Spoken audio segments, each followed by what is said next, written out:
Good morning.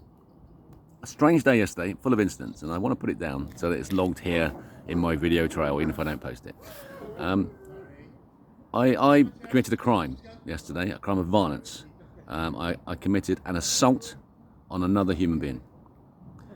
And it is a deliberate and vicious attack in which I deliberately punched him in the face as hard as I could in the same place here about 10 or 12 times, as hard as I could from close range. The chap was very drunk. It was 2 o'clock in the afternoon, and he'd just been unpleasant to me. And I'd warned him 4 times that I was going to keep ramping up until he went away. And so at the moment that I think I hit him, and something changed in his eyes, and then I backed away, and I walked away and left him. And then some people came and sorted him out. I went to lie down for an hour, and then took my dog for a walk. And I realised I'd committed a crime. It was my crime. He hadn't done anything illegal. I had. And so because this is the test for me as a man who determined at the moment of his revelation 3 years ago, December 2020, to never lie again. Failed, but improved, and now I'm absolutely pristine. I never lie. I haven't for a long time. I had to, what do? I despise the police, despise them. The uniform, it's the uniform of the king. The king is a murderer, an adulterer, a thief, and a slave owner, and we're the slaves. So I hold no respect for them at all, and I have suffered under the hands of them, knowing how they will do anything in order to make sure they keep their pensions, because it's a valuable thing. That's what they've done. You see how they play the game. The police get an excellent pension at a young age. It's the only way you can get one. So what that means is, if you behave exactly as we tell you to for 50 years, until you're 50, we might let you retire on a decent pension. So there's a lot to play for. So they don't care. They think when they saw me when I was dehumanised by them, they didn't see me anymore. They just saw their wage packets, and it was just a job. So I despise them. So now so I decided that I was happy if I lived in the morality of God and ignored all laws, but just lived under the morality of God, I'd be fine. But that all I had to do was then manage the system bits and pay my road tax and just do the minimum that I could get away with. Yeah, that was keeping me sweet and on top, so that I was untouchable. If I ever speak to the policeman, they cannot touch me on anything. So I've covered everything, all bases that way. So I decided the only way I could square my conscience was to report it as an incident, and they could tell me whether I had or had not committed a crime. So I rang 101 and reported it as a crime. I went through all the buttons. Yeah, I did their work for them. Yeah, I pressed button 1, and then I pressed button 1, and then 2, and then 3, and then I had to decide whether is it a crime, not a crime, is it an incident, is it a road traffic incident, all that. I had to do all that, bearing in mind that the system is set up so that someone who may be distressed, who's realised, no, it's not an emergency, but nonetheless it's an emergency to me, I'd like it dealt with, has to go through this experience that I'm sure you're all familiar with. It amazes me. They don't just play and hear some music that you could enjoy while you're waiting. So I got to speak to one of their highly skilled operators, as I was informed, and who actually was a very good person and did their job very well. Of course, with me, it got a little bit heated, but we went down again, and I was impressed with what they did. And so I recorded the crime, and I explained exactly what happened, intending it as a contemporaneous note that would be used potentially in a court of law. So I'm making the statement. I insisted, is it recorded? Yes. Great. So I told the story, and you see me ramp up. And there is video footage of this as well, which I'll be posting. So you can make your own mind up. Have I committed? Where's the crime here? There must be a crime. Look at the way this man is behaving. I'm pounding another human being in the face, wanting him to drop, to either die or give up. And that's what I was. That's where he put me. The position he put me in was die or give up, and he gave up. So I invite you now to follow the story. And let's see what happens. This is real time. I'm expecting now a call. I've had 2 calls from the police, and they seem to think that it's okay for me to keep repeating the same story over the phone, and it's not been recorded. And that's a waste of time, isn't it? What's the point? So the lady rang me up, said, this is your police force. I said, yeah, it's important, you must have been trained in this, that statements are taken quickly so that the memories are held, and that you get the truth as close as you can, close to the incident. That's important. And I was aware of that. So I was trying to help them do their job. So I said to her, is this conversation being recorded? And she said, I don't know. It might. And then she said, can you go through the incident? I said, no. Thank you.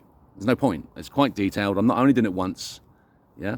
So I wanted it recorded so that it can be used. It'll flow nicely from the two spoken evidences, the incident and then the details about what he said and what I said.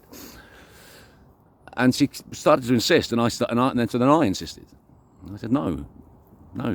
And so then she did the right thing. She kicked it upstream, and now I'm waiting for a call to take me to a police station, and I can record all this in a witness statement room on a tape recorder. And then we can see. But it's a plan. So between you and me, it's a plan. Now, I've spent the last 15 years researching this, the last 3 years since consciousness into science, and the last 6 months of compiling documented evidence ready for a court case. And I didn't know what the court case was. I knew it could be anything from appealing my section to evidence for South Africa and Ireland to prosecute Israel in the war crimes trial. It's as good as that. Referencing is as good as I can get it. I'm guaranteed there's problems, but it's as good as I can make it.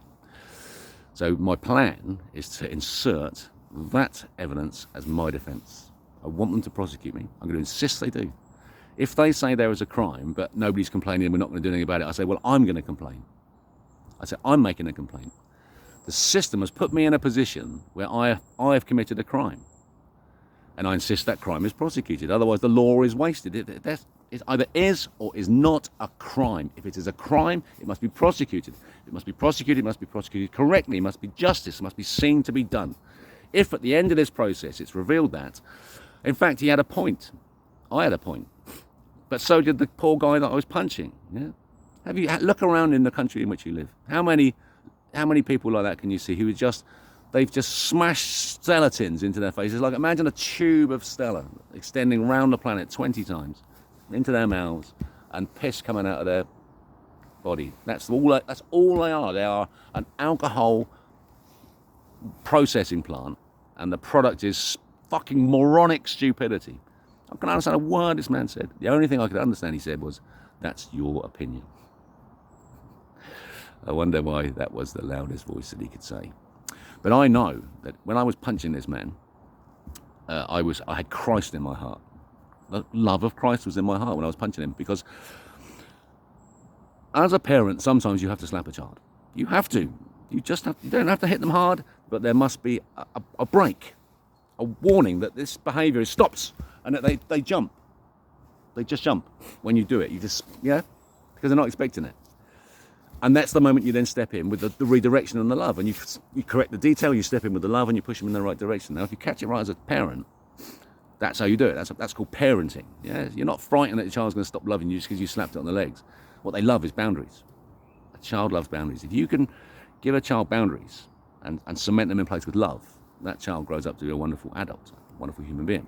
My guess here is that the chap that I was pounding wasn't brought up like that. So he has no idea of the boundaries. If I can pull this off, right, then you'll let me lead the planet, I believe. Okay? So I've got a lot to play for in terms of how cool I can be now in this process. I'm going to step into my place where I'm off fear because of my sectioning, and I will be fearless and cool. Okay? And I'm going to heal that man. I'm going to find the child within. I'm going to love him, and I'm going to set that child up in the world that he needs in order to heal himself. Whatever it looks like, even if it's in a hospital, a sanatorium, whatever he needs. In mental health institutions are really well set up. They're very well built. They're lovely people there. If only you had the right people and a process going through, it'd be fine. They shouldn't be for locking people like me up just because I'm trying to tell the truth, should they? And that's my point. So I'm going to start this process now. It's over. Go and look at all my videos and take action. I'm just going to keep playing this game until it stops. Because the moment that it stops, the genocide stops, the war stops, and peace comes to your heart. And you'll realise Acts 3, 22, 23 can be claimed by any human being who has achieved the right level of work. If you live as love, you live in the Bible.